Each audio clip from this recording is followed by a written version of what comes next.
अनेक दशकापासून खंडाच्या जमिनीसाठी सुरू असलेला लढा आता चौथ्या टप्प्यात आलेला आहे. या ठिकाणी आपण बघतोय की हजारोच्या संख्येने जे आहेत शेतकरी आक्रमक होऊन या ठिकाणी श्रीरामपूर पोलीस ठाण्यात जेल भरो आंदोलनासाठी जमा झालेले आहे. या ठिकाणी संपूर्ण रसद घेऊन जे आहेत शेतकरी आपल्या जमिनीसाठी हा लढा जो आहे हा पुढे चालवत आहेत. या ठिकाणी शेतकऱ्यांनी आपल्या जेवणाची व्यवस्था देखील केलेली आहे. या ठिकाणी श्रीरामपूर पोलीस ठाण्याच्या या आवारामध्ये महिलांनी जे आहेत भाकरी थापायचं काम सुरू केलं. त्याचबरोबर या ठिकाणी आपण बघतोय की या आंदोलन जे आहे या आंदोलन आता दुसऱ्या स्वरूपात जात असताना या ठिकाणी आंदोलन काय आहे, काय मागणी आहे, काय आपण भाकरी थापतायत, काय वाटतं, काय आंदोलन आहे? अहो त्यांनी आमच्या जमिनी सोडून द्यावा आमच्यावाल्या. आम्ही काय करणार आहे?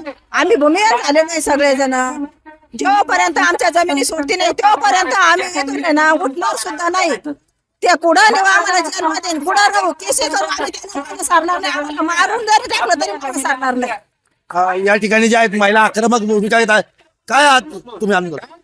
नाही आज आहे ना आम्ही आकारपडीची शेतकरी 9 गावातली इकडे जमा झालेले आहे. तर आम्ही पण आहे ना एका भूमिहीन आहे. तर आमचे लेकरं बाळ उपाशी मरायला लागलेले, काम धंदे काहीच नाही. आम्ही आमच्या जमिनी नाही का हे करतात अनेक सरकारने सोडावं, तोपर्यंत आम्हाला जमिनी देत नाही. आम्ही इथून हलणार नाही, आम्ही इथंच बसणार. आपण बघतोय की आकारपडी शेतकऱ्यांच्या जमिनीच्या ज्या मागणीसाठी जे आंदोलन सुरू आहे त्याच आक्रमक पवित्रा घेते. या ठिकाणी शेतकऱ्यांनी या ठिकाणी जेलभरो आंदोलन केलं आणि जोपर्यंत आम्हाला या जमिनी मिळत नाही तोपर्यंत जे आहेत आम्ही इथून हटणार नाही असा इशारा या ठिकाणी आंदोलन देत आहे. जय सावंत, जय महाराष्ट्र न्यूज करता, श्रीरामपूर, अहिल्यानगर.